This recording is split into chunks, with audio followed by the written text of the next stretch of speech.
আজকে আমরা সবাই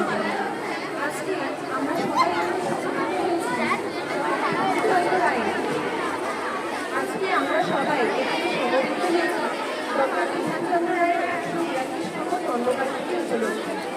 তিনি জন্মগ্রহণ করেছিলেন ১৮৮২ সালে ১লা জুলাই পাটনা বাঁকুড়ার অঞ্চলে।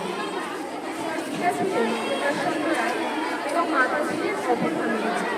ছোটবেলা থেকে তিনি পড়াশোনায় অত্যন্ত ভালো ছিলেন। ১৮৫৭ সালে তিনি পাটনার কলেজিয়েট স্কুল থেকে এন্ট্রান্স পাস করেছিলেন।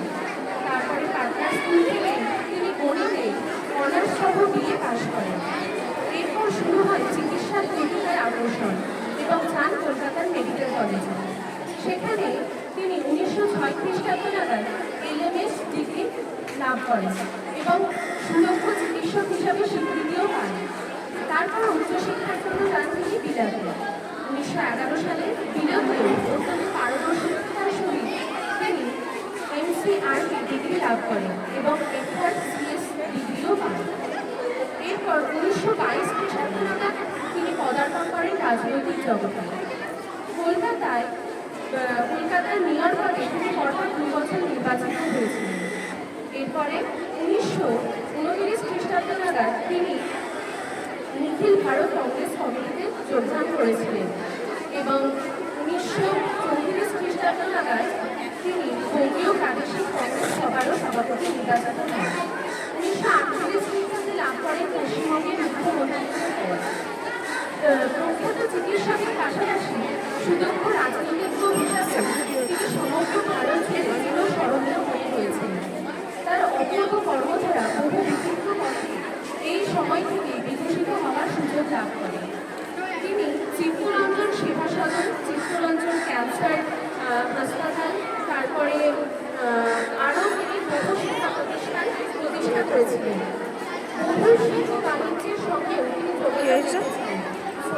উপনগরী, কল্যাণী উপনগরী, তার এবং পরিকল্পনার সুযোগ্য প্রতিফলন। তিনি দুর্গাপুর স্টিল প্ল্যান্টের পাশাপাশি অন্যান্য শিল্প প্রতিষ্ঠানে যাতে শিল্পবিমুখ মানুষেরা যোগদান করে সেই দিকেও সুনজর রেখেছিলেন। চিকিৎসক হিসাবে তার নাম বিশ্বজোড়া। তিনি বিনা পারিশ্রমিকে প্রতিদিন সকালবেলা বহু রোগীকে দেখতেন এবং সেই সমস্ত রোগীর ঘরে ঢোকা এবং আসন গ্রহণ করার মধ্যবর্তী সময়ের মধ্যে তিনি রোগীকে ভালোভাবে পর্যবেক্ষণ করতেন এবং রোগীর বিভিন্ন রোগের উপসর্গ সম্পর্কে তাকে অবগত করতেন। এক কথায় তিনি সাক্ষাৎ ধন্বন্তরী হিসাবে সমগ্র বিশ্ব জুড়ে চিরস্মরণীয় হয়ে রয়েছেন।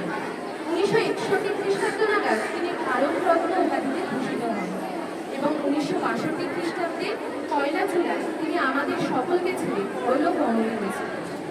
সমগ্র বিশ্ব জুড়ে তার নাম আমাদের মনে আজও বেঁচে ওঠে। প্রখ্যাত চিকিৎসকের পাশাপাশি রাজনীতিজ্ঞ হিসাবে তিনি আমাদের মনে চিরস্মরণীয় আসন লাভ করেছিলেন। তার প্রতিষ্ঠিত সল্টলেক উপনগরী এখন বিধাননগর হিসাবে আমাদের সকলের কাছে